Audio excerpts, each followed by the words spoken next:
My husband told me to do it with another man. Not just anyone, but someone he chose himself. And not just to try it once, but with him in the room, watching everything unfold. I said yes because a part of me wanted to see how far I could go. I wasn't the kind of woman who invited chaos. I like things neat, predictable, safe. I married a man who folded his shirts the same way for 15 years, and who never once raised his voice at me. I used to find that comforting, until the silence got too loud. After our daughter left for college, the house felt different. Not empty exactly, just suspended. Like time had paused, but I hadn't been told. I stayed home. I cleaned what didn't need cleaning. Rearranged the living room 3 times in 1 month. I even alphabetized our condiments. Mason, my husband, barely noticed. Or maybe he did but didn't know what to say. He's an engineer. Quiet, methodical. The kind of man who explains things instead of feeling them. We shared routines, calendars, and inside jokes that no longer made either of us laugh. And yet, every night, he still placed his phone on the charger at exactly 10:12. Some part of me thought, maybe that's enough. Maybe certainty is love. But then he started watching me. Not in a way that felt romantic. In a way that made me feel like a stranger in my own body, like he was studying me for signs of something he couldn't name. First I ignored it, brushed it off. Until one night while we were lying in bed, his voice broke the usual hush between us. If there was someone else, would you tell me? Just like that. No build-up. No warning. I laughed. A nervous automatic sound. He didn't laugh back. He didn't even blink. I wanted to ask why he'd say something like that. But I didn't. I just turned my face to the wall and let the silence eat the rest of the night. The next morning he made my coffee like always. But he didn't kiss my shoulder. He didn't touch me at all. And for the first time, I noticed that he left his wedding ring on the bathroom counter when he showered. Weeks passed. The question never came up again. But little things shifted. He sent fewer messages during the day. He came home smelling faintly of something that wasn't cologne, just different. Then one night while tying his shoes to go to the gym, he said it. His name is Henry. I think you should meet him. I didn't ask who Henry was. Or why. I just stood there in the hallway, holding a glass I hadn't yet filled, and waited for him to smile. He didn't. That night, I poured the wine but never drank it. The ice melted slowly beside me. I watched it sweat down the stem of the glass, and for a long moment I didn't move. I just stared at the wall where our wedding photo used to hang. I don't remember nodding, but I know I didn't say no. Some things stayed the same. That's what made it harder to notice what had shifted. Mason still came home at 6:40. Still placed his shoes neatly by the door. Still asked, "Dinner?" With that calm, dry voice, like a habit more than a question. But lately he came back damp from the gym, smelling like someone else's idea of clean. His shirts clung to him longer. The collar sharper, the sweat less familiar. He started showering with the door closed, even when I wasn't nearby. The fan inside buzzed longer than it used to, and the mirror over the sink fogged even after the water stopped. I began opening his phone more often. Not to read. Not really. Just to see if it unlocked the same. Just to feel the tension between what I knew and what I didn't dare ask. We still had dinner together. But it was quiet, an orchestrated silence, like a scene neither of us wanted to reshoot. He still poured wine for me, just a third of the glass. But I never saw the rim touch his lips. Sometimes I thought the bottle was more for ceremony than comfort. The bedroom door stayed open, wide enough for someone to walk through. But neither of us ever did. The music we used to play, soft jazz, something Mason once called thoughtful noise, came back suddenly one Thursday. He played it as he folded laundry, didn't look at me, just said, "If you decide to go, you don't owe me a why." I didn't answer. I just stared at the steam curling from the kettle behind him. It filled the kitchen with fog I could hide behind. Days passed in the same rhythm. Stillness, routine, a kind of waiting that neither of us named. Then one evening he left a note on my pillow. A room number. Time. Underneath it in neat practiced ink. "I've spoken to Henry. If you want to go, I'll be in the lobby."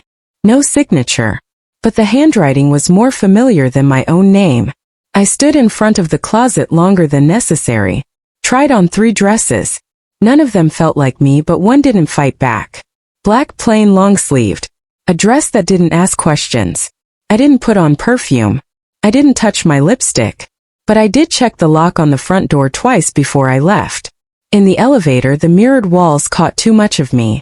The woman standing there looked composed. But her hands were clutching her purse like it was a decision she hadn't made yet. And to this day, I still don't remember whether I stepped into that elevator on my own, or if something else pulled me forward. The hallway was warm, too quiet. Carpeted in beige, lit by low sconces that hummed like they knew. I stood in front of the door longer than I meant to, holding my breath like I could trade it for courage. I never knocked. The door opened on its own. Slowly, deliberately. Henry stood there. No shirt. No smile. Just eyes that scanned me once and stayed. He didn't say hello. He didn't need to. He stepped aside. And I walked in like someone half asleep. Inside, the room felt paused, like something had been waiting for me. The air was thick with cologne, old wood, and something unspoken. There was one lamp on in the corner, casting amber over the white bedspread. And Mason, sitting just off to the side in a leather chair, too still to be relaxed. I glanced at him. He didn't speak. He only nodded. Once. Then looked down, as if embarrassed by his own anticipation. I stood near the mirror, pretending to adjust my dress. My hands were trembling, but I kept tucking the same piece of hair behind my ear. In the glass, I didn't look like someone brave. I looked like someone waiting to disappear. Henry didn't touch me. Not then. He moved to the table, poured water from a sweating carafe, and handed me the glass. It clinked faintly as I took it, too full, too cold. I drank just to have something to do. He looked at me. His voice was quiet but clear. If you want me to stop, just say it. My throat closed. I meant to answer. I did. But my lips parted and no sound came out. And the not saying that was enough. I didn't move forward. But I didn't step back either. Every part of me stayed still. Except for my pulse, which didn't care for my indecision. There was no thunder. No music swelling. Just the quiet hum of the minibar and the clock ticking far too loud. When he reached out, just barely, his hand passed close to mine. Not touching. Not yet. But the air shifted between us, like something sacred had been disturbed. I felt the moment slip. Not crash. Not burn. Just slip. And I let it. Mason didn't say a word. He didn't blink. He just sat there, like a man who had handed over something he wasn't sure he'd get back. I don't remember what happened next. I only remember that when I sat down sometime later, my knees didn't bend the same way. There was a stretch in them that didn't feel like mine. That night, no one raised their voice. No one cried. And yet, as the lamp flickered again above us, I knew something irreversible had entered the room, and didn't plan to leave. The next morning felt like any other. The light through the blinds painted the same stripes on the kitchen wall. The coffee smelled the same. But something had slipped, quietly, without sound.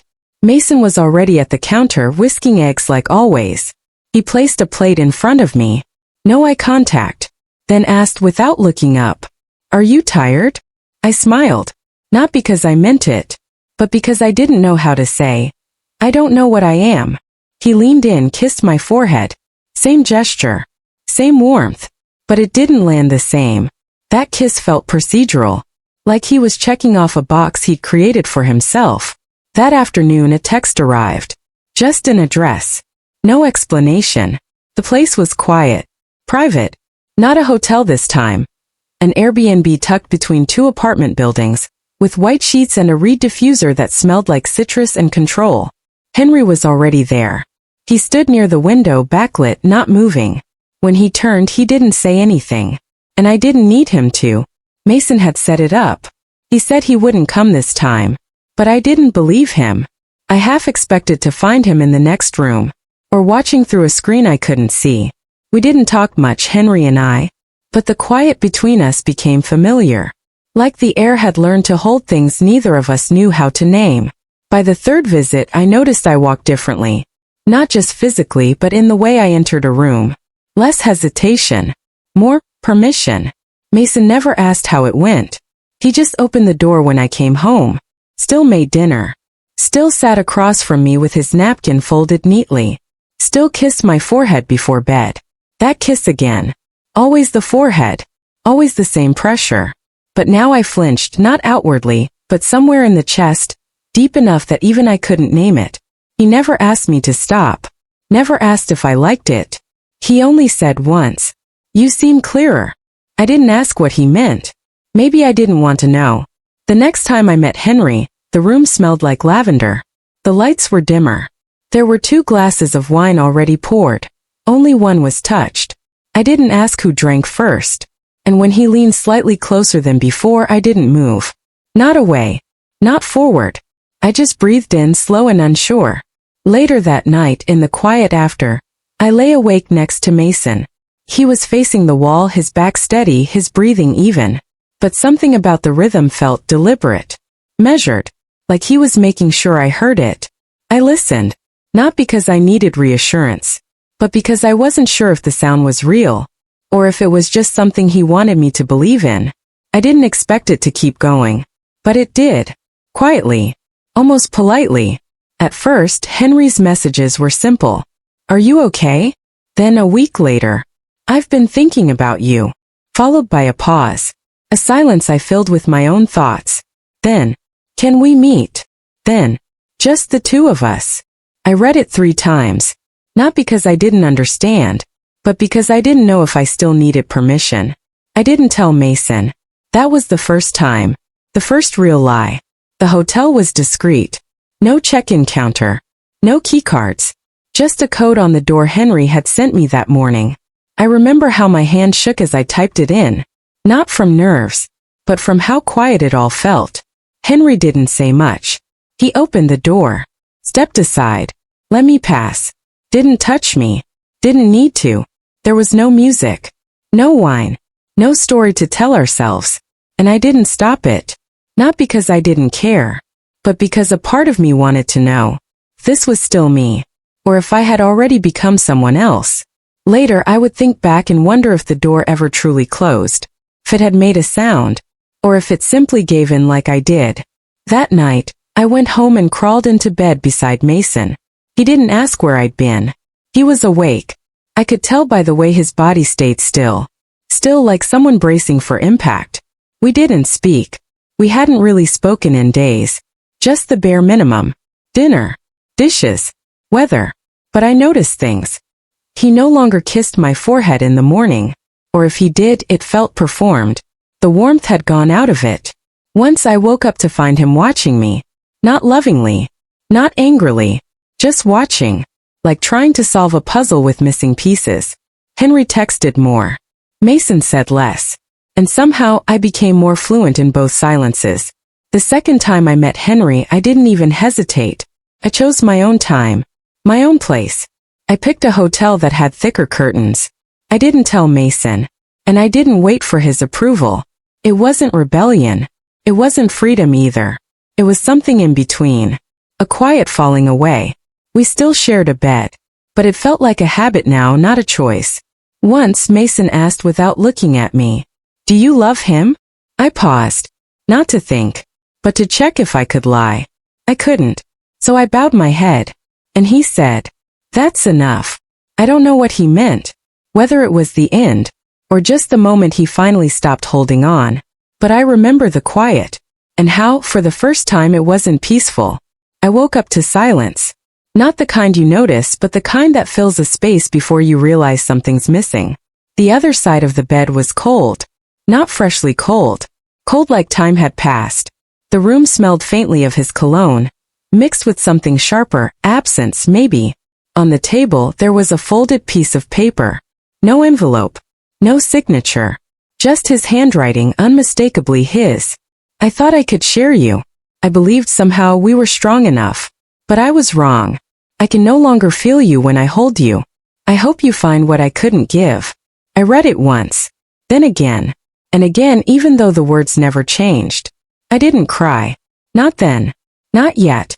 Instead, I just sat there, legs folded under me, watching the morning light stretch across the floor, brushing the corner of the page like it was trying to soften the blow. The porch light outside was still on. He used to leave it that way. Said it helped him sleep. Knowing there was always a way home no matter how late. Now it looked like a signal no one had answered. I reached for my phone. Still no reply from Henry. The last message I sent was short. Just, "Do you miss me?" It stayed unread. 3 dots never appeared. Even the app stopped showing when he was last online. He had disappeared too, quietly, efficiently, the way a door shuts in a soft-close house. No slam. No warning. Just final. I didn't follow him. Didn't search. There was no betrayal left to confess, because I had already surrendered more than I understood. The coffee machine was still warm. A habit, not a gesture. No cup beside it. Just steam rising and vanishing into a ceiling that had heard too much. I walked to the living room and opened the curtain. From here I could still see the tree in our yard. Last fall Mason strung lights through it, called it our tiny constellation. Now only one bulb still blinked, flickering like it didn't know whether to keep going or give up. I stood by the window longer than I should have. Maybe waiting for a car. Maybe for something I wouldn't even recognize anymore. We shared a bed, a home. And then one day we started sharing silence. Then came the second man. Then the stillness. I wanted someone to blame. But my own reflection in the glass had already said enough. No confrontation. No closure. Just the weight of decisions made with trembling hands, and hearts too tired to hold. I sat at the desk. The note was still there. Unfolded. Now creased in the corner where my thumb had lingered. I picked up a pen. And I wrote, not for him. Not for Henry. But maybe just so I wouldn't forget. I am no longer a wife. No longer a lover. Just someone who flew too close to the flame. And didn't know when to land. I didn't lose myself overnight. And I sure as hell didn't wake up innocent. I crossed that line with my eyes open. I didn't trip. I stepped. Quietly. Fully. Without looking back. No one gave me permission. I gave it to myself when no one else would. That morning, with the note still on the table and the porch light flickering like an unanswered prayer, I chose not to lie to myself anymore. Not about what I wanted. Not about what I gave away or who never asked me to keep it. I'm not proud. But I'm not ashamed either. That's the difference now. I'm not somebody's wife. I'm not somebody's mistake. I'm the one who walked into the fire, and stayed just long enough to understand the heat was never the enemy. It was the silence around it that burned. There was a time I apologized for wanting too much. I whispered my needs into pillows, thinking softness made them safer. But why do we always say sorry for needing more? Why does wanting closeness feel like a confession? I used to think desire was something you outgrew, like dreams or dancing in the kitchen. But it turns out desire doesn't age. Just gets quieter. More patient. Hungrier in silence. And maybe the worst betrayal isn't crossing a line. It's building a life around what you never dared to ask for. So no, I don't regret what happened. I regret how long I convinced myself I didn't deserve it. The hunger. The clarity. The right to say this right here is what I want.